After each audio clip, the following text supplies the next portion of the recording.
শোয়েব আলাইহিস সালামের দুইটা মেয়ের সাথে দেখা হয়ে গেল, ওই যে পানি খাওয়ানোর ঘটনা আপনারা অনেকেই জানেন। এইবার শোয়েব আলাইহিস সালামের দুইটা মেয়ের সাথে তার বাড়িতে গেলেন, যায় বলে আব্বা আমাদের বাড়িতে একটা কাজের মানুষ দরকার, এই ছেলে দেহে অনেক শক্তি, এই ছেলেটাকে রাখাল হিসাবে আপনি নিতে পারেন, আর ছেলেটা এতই ভদ্র, আমরা দুইটা বোন কয়েকটা ঘন্টা কাটায়া দিলাম, একবারের জন্য চোখ দুটা দিয়ে তাকাইয়া আমাদের চেহারার দিকে তাকায় না, ছেলেটা বড় লাজুক। মারহাবা কোন নবীরা লাজুক না হয় পারে? আর আমরা কালো হোক ফর্সা হোক রাস্তা দিয়ে যে একটা মেয়ে মানুষ যায় দেখি, কথা কয় না, দেখাই লাগবি, এরকম আছে না নাই? চোখকে হেফাজত করেন, কন্ট্রোল করেন, আল্লাহ বোঝার তৌফিক দান করেন। জোরে বলেন আমিন। আল্লাহ লম্বা করব না, 8 থেকে 10 বছর থাকলেন বাজান গো আমার। শোয়েব আলাইহিস সালাম মুসা নবীর সাথে তার বড় মেয়ে সফুরের বিবাহের ব্যবস্থা করলেন। বিবাহের ব্যবস্থা করার পরে 8-10 বছর থাকলেন শ্বশুর বাড়িতে ঘর জামাই। এলাকায় যদি কেউ ঘর জামাই থাকে বুঝবেন নবী মুসা আলাইহিস সালামের সুন্নত পালন করতেছে, অবহেলা করার কোনো সুযোগ নাই। 8-10 বছর পরে আল্লাহ ডেকে বলে মুসা আর কতদিন থাকবা শ্বশুর বাড়ি মধুর হারি, এইবার ঘাটতি গুট্টি গোছাও, স্ত্রীকে সঙ্গে নাও, মিশরের দিকে রওনা করো। আল্লাহর পয়গাম্বার শ্বশুরের দেওয়া লাঠিনে স্ত্রীকে সঙ্গে নিয়ে ধান টোকলা গাট্টি গুষ্টি সব গোছাইয়া পয়গাম্বার যখন তুর পর্বতে গেলেন, এখানে কিছু ঘটনা আছে আমি আর বাড়াতে চাই না। আল্লাহ পাক তখন তুর পর্বতে মুসা আলাইহিস সালামকে নবুয়ত দান করে আমার আল্লাহ বলেন ওয়া মা তিলকা বিয়ামিনিকা ইয়া মুসা। আল্লাহ ডেকে বলে মুসা রে তোমার ডান হাতে ওটা কি? আল্লাহর পয়গাম্বার জবাব দিয়ে বলেন ক্বালা হিয়া আসায়া আতাওয়াক্কাউ আলাইহা ওয়া আহুশু বিহা আলা গনামি ওয়া লিয়া ফিহা মাআরিব উখরা।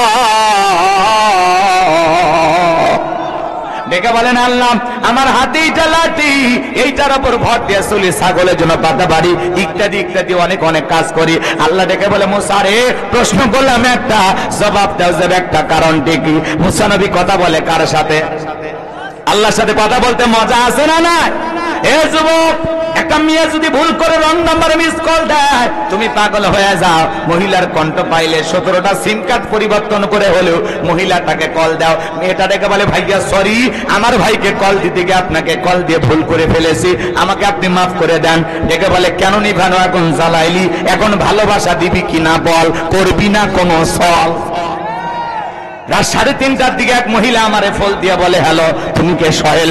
আমি বললাম না হুজুর মানুষ। কয় ঢং করো না, রাত চলে গেলে আফসোস করবা। ও কি তাহাজ্জুদ পড়ার জন্য ডাকতেছে? একটা মহিলার কণ্ঠ পাইলে তুমি আমি পাগল হয়ে যাই। যুবকরে সারা রাত ইউটিউব ইন্টারনেট ঘাটাঘাটি করে, ইমো মেসেঞ্জারে বান্ধবীর সাথে কথা বলার জন্য পাগল পারা হয়ে যায়। কথা কয় না? এই বসো, যুবকেরা এরকম মোবাইল আছে না না? তুমি যার লাগিয়া এমবি ভর তার তো বাটন ফোন, তুমি যার লাগিয়া এমবি ভর তার তো বাটন ফোন। কেমন করে বুঝবে রে সে, কেমন করে বুঝবে রে সে ডিজিটাল তোর মন, তুমি যার লাগিয়া এমবি ভর তার তো বাটন ফোন। কথা কয় না কে? বলবো না? বলবো? লিল্লাহে তাকবীর। মেসেজ দিলে সেন করে না, দেয় না তো রিপ্লাই, ভিডিও কলে বলবা কথা, ক্যামেরা তার নাই রে, ক্যামেরা তার নাই। ডিজিটাল এই যুগ জামানায়, ডিজিটাল এই যুগ জামানায় অ্যানালগ তার মন, তুমি যার লাগিয়া এমবি ভর তার তো বাটন ফোন। প্রেম প্রীতি ভালোবাসা বিয়ের আগে নয়, মনের মধ্যে রাখো তুমি পরকালের ভয় রে, আল্লাহ তাআলার ভয়। প্রেম প্রীতি ভালোবাসা বিয়ের আগে নয়, মনের মধ্যে রাখো তুমি পরকালের ভয় রে, আল্লাহ তাআলার ভয়। তবে তুমি মুক্তি পাবা, তবে তুমি মুক্তি পাবা দোজখের আগুন, তুমি যারা লাগিয়া এমবি ভর তার তো বাটন ফোন। কেমন করে বুঝবে রে সে, কেমন করে বুঝবে রে সে ডিজিটাল তোর মন, তুমি যারা লাগিয়া এমবি ভর তার তো বাটন ফোন। কথা বলে ঠিক কিনা? তাহলে প্রেম প্রীতি ভালোবাসা বিয়ের আগে করা যাবে? পিতা মাতা পছন্দ করে বিয়ে দেবে যেখানে বরকত আছে। একা একা মাতবাড়ি করে বিয়ে করো না। 20 বছর বয়স হয়নি, বাড়িতে এসে বলে আব্বা রাজি থাকলে 1 সাবুন না হলে 2 সাবুন। আমি উত্তরপাড়া লাখিকে কথা দিয়েছি, আছে না বলা যায়? আপনাদের এলাকা বসে এরকম পালিয়ে টেলে বিয়ে করে না। প্রেম টেমিলে তো নাই, ছেলে পেলে খুবই ভদ্র। আমি জানি ঝিনাইদহের মানুষ খুব আল্লাহওয়ালা। কষ্ট হচ্ছে আপনাদের? এ যুবক, তোদের পায়ে হাত দিয়ে অনুরোধ করে যায়, পিতামাতার অবাধ্য হয়ে বিয়ে করা যাবে? পিতামাতার দোয়া আছে, মুরব্বীদের দোয়া আছে, যেখানে বরকত আছে। কোন কোন যুবক পিতামাতার পছন্দের মেয়েকে বিবাহ করবে? হাত তোলো যারা বিয়ে করো না। চাচাও হাত তোলে। আর একবার রিস্ক নেবেন?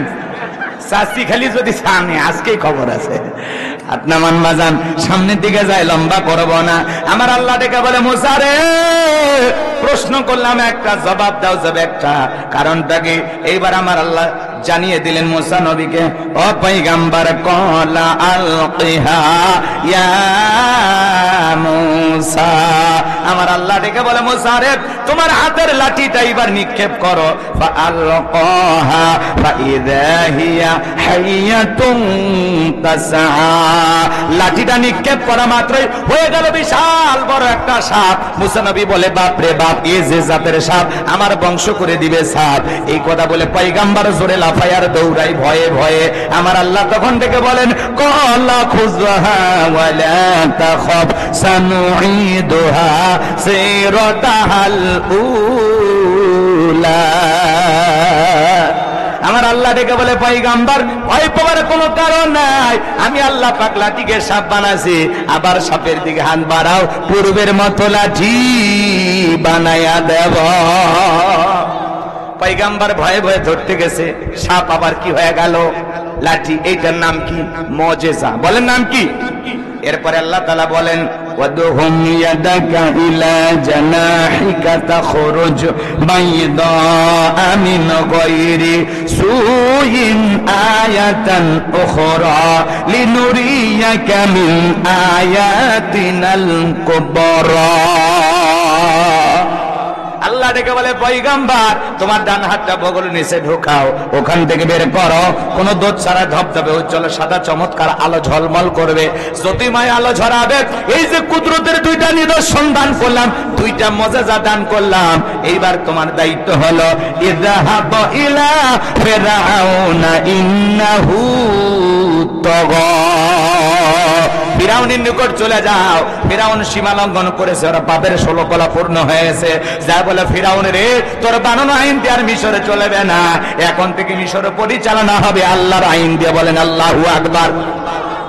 পয়গম্বর ডেকে বলে আল্লাহ আপনি কি ভুলে গেছেন আমি ফিরাউনের দরবারে মার্ডার কেসের আসামি, গেলে তো ফাঁসি দিয়ে মারবে। আমার আল্লাহ ডেকে বলে পয়গম্বর ভয় পাওয়ার কোনো কারণ নাই, আমি আল্লাহ যার সাথে আছি।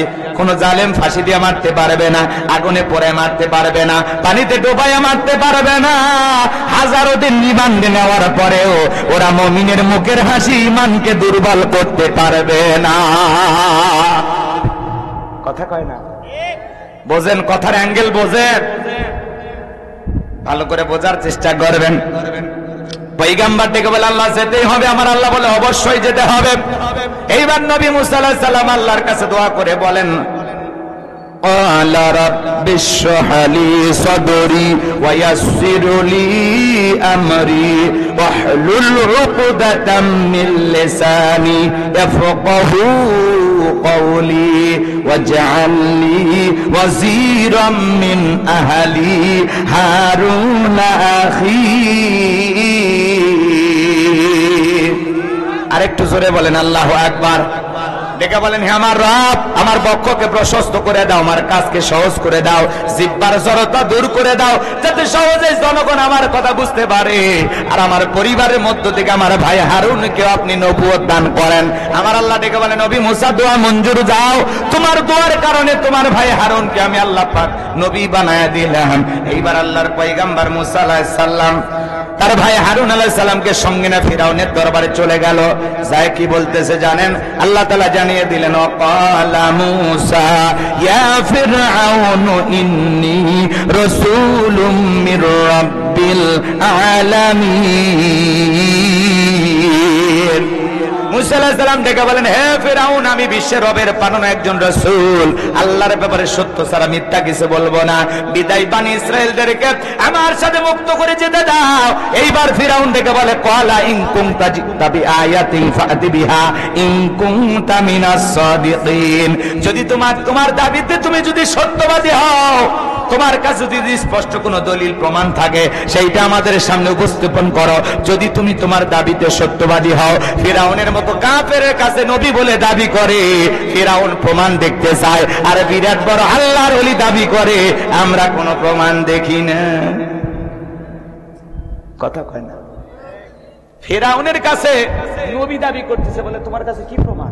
তুমি যে নবী, স্পষ্ট কোন দলিল বা প্রমাণ আছে? পয়গম্বরের কাছে কয়টা প্রমাণ? দুইটা। লাঠি ফেলাইয়া দিলেন, হয়ে গেল সাপ। বগলের নিচে থেকে হাত বের করলেন, ধবধবে উজ্জ্বল সাদার চমৎকার জ্যোতিময় আলো ছড়াইলো। এই দৃশ্য দেখার পরে ফিরাউনের সমস্ত লোকেরা দেখে বলে, ইন্না হাযা লাসাহিরুন আলীম। নিঃসন্দেহে এই ছেলেটা মস্ত বড় জাদুকর। নবী দেখায় মুজিজা, আর কাফেররা বলে জাদু। কথা বলে ঠিক কিনা? এইবার তারা কি করলো? ফিরাউন পরিষদের মিটিং বসে গেল। তারা ডেকে বলে, এই ছেলের মতি গতি ভালো না, ও জাদুর বান নিক্ষেপ করে, জাদুর ভয় আতঙ্কিত করে, দেশ থেকে আমাদেরকে বিতাড়িত করতে চায়, দেশ থেকে তারাইয়া দিয়া ক্ষমতার চেয়ারে বসতে চাই। ছেলের মতি গতি ভালো না, তোমরাই ভালো, কি করা যায়? সমস্ত এমপি মন্ত্রী যারা ছিল, নেতা কর্মী যারা ছিল, সবাই ডেকে বলে, শোনো, ওই ছেলেও জাদু দেখাইছে, আমাদের দেশেও জাদুকর অভাব নাই, অতএব জাদুর খেলা জাদু দিয়েই মোকাবেলা হবে। ওদের কাছে মুজিজাও জাদুর মতো মনে হয়েছে, কারণ ওই সমাজে জাদুর ব্যাপক প্রচার প্রসার ছিল, জাদুর প্রচলনটা অনেক বেশি ছিল। কথাকে বোঝেন? সংক্ষিপ্ত হয়ে গেছে, আর কয়েক মিনিট। কষ্ট হচ্ছে? বিরক্ত হয়েছেন? একটা তাকবীর দেন, লিল্লাহি তাকবীর। এইবার শোনেন বাজান গো আমার, তখন তারা কি করলো?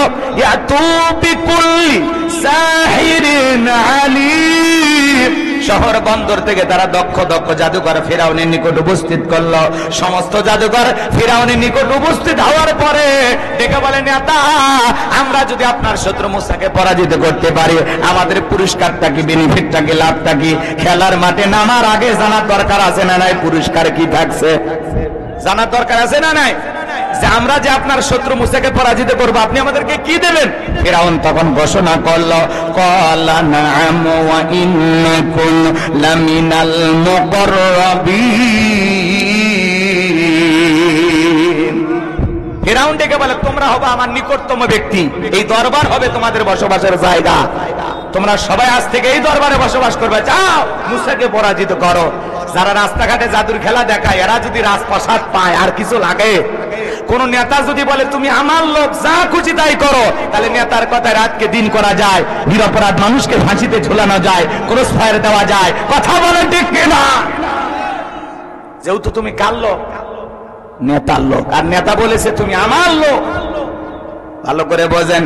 এইবার জাদুর খেলা শুরু হয়ে গেল। হাজার হাজার দর্শক জাদু দেখার জন্য রেডি হয়ে গেছে।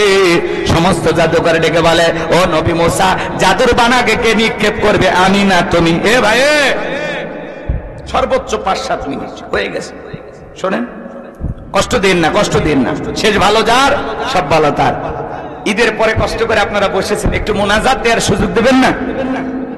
আমরা ফিলিস্তিনে নির্যাতিত অসহায় মাজলুম মুসলমানদের জন্য আজকের মাহফিল থেকে দোয়া করব ইনশাআল্লাহ। মুসলমানের পক্ষে যারা, একটু অপেক্ষা করেন আমার ভাইয়েরা। এইবার সমস্ত জাদুকর ডেকে বলে, ও নবী মুসা, জাদুর বানাকে কি নিক্ষেপ করবে, আমরাই না তুমি? মুসা আলাইহিস সালাম ডেকে বলে, ওস্তাদের মার শেষ রাতে, আগে তোমরাই জাদুর বান নিক্ষেপ করো। এইবার তারা জাদুর তন্ত্র মন্ত্র নিক্ষেপ করতে লাগলো। বাঘ বানাইলো, ভাল্লুক বানাইলো, রশি বানাইলো, মানুষের চোখে মুখে পর্যন্ত জাদুর বান নিক্ষেপ করতে লাগলো। বাজান গো আমার, সেদিন 1 নয় 2 নয়, তারা 80,000 জাদুর বান নিক্ষেপ করেছিল। জাদুর তন্ত্র মন্ত্র নিক্ষেপ করতে করতে ওদের সালান পাতি শেষ। এইবার ডেকে বলে, মুসা আর নাই, তুমি তোমার জাদুর বান নিক্ষেপ করো।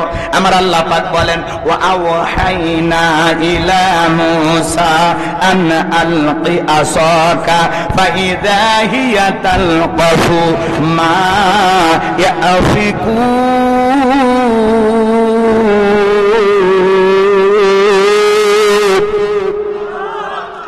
আল্লাহ ডেকে বলে ও নবী মুসা ভয় পাওয়ার কোনো কারণ নাই, যেই লাঠিটা শুধুমাত্র ধরে আছে ওটা ছেড়ে দাও। আল্লাহ ওহীর মাধ্যমে জানায়া দিলেন, নবী মুসা আলাইহিস সালাম হাতের লাঠিটা শুধুমাত্র ছেড়ে দিলেন। ছেড়ে দেওয়া মাত্রই হয়ে গেল বিশাল বড় সাপ, যেই সাপের নিচের ঠোঁটটা নিচুতে, ওপরের ঠোঁটটা 80 ফিট উঁচুতে।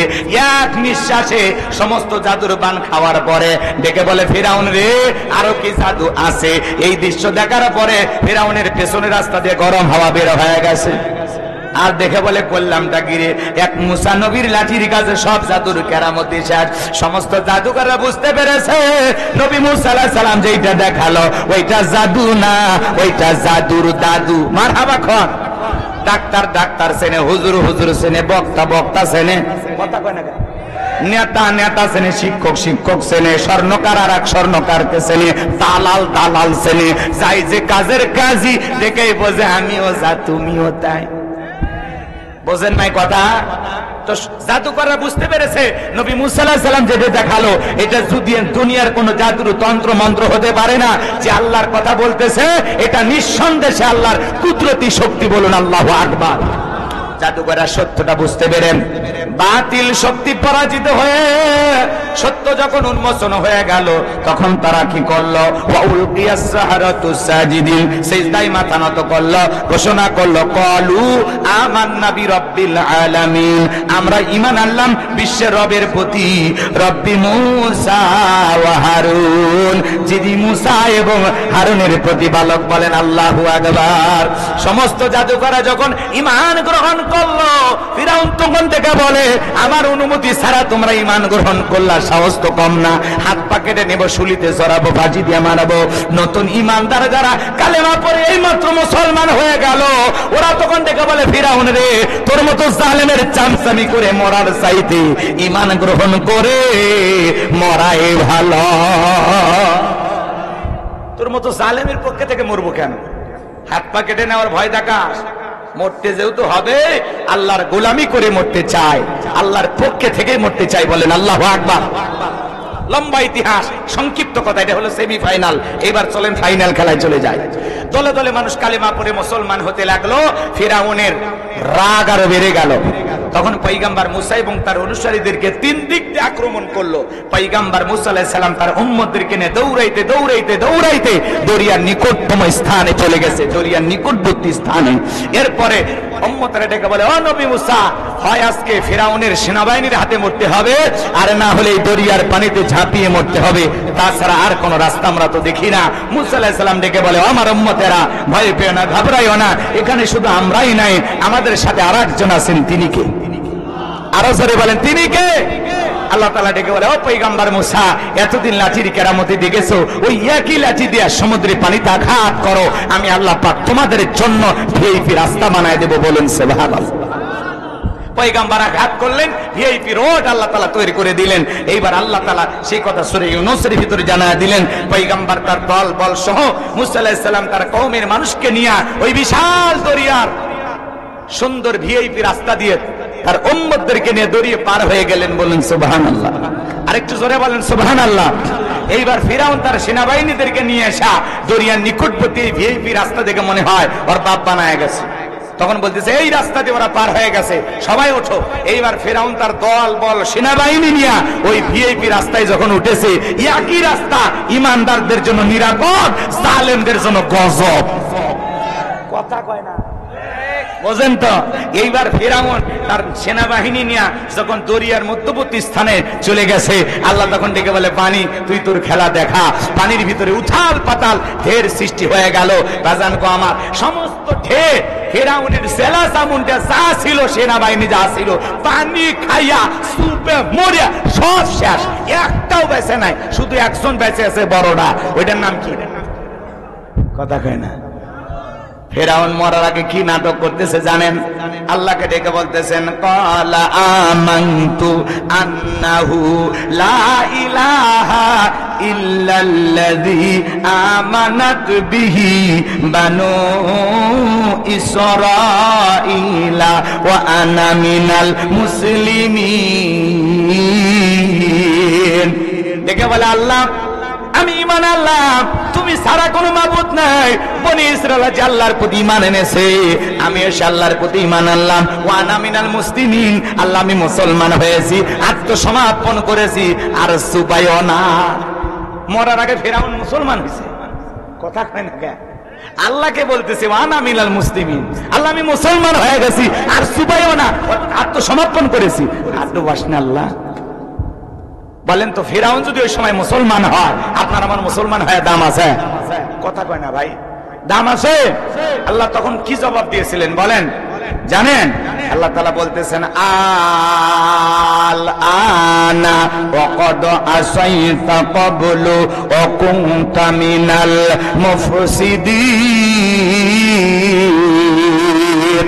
আমার আল্লাহ ডেকে বলে এখন ঈমান আনছো, এখন এর আগে কি করেছো?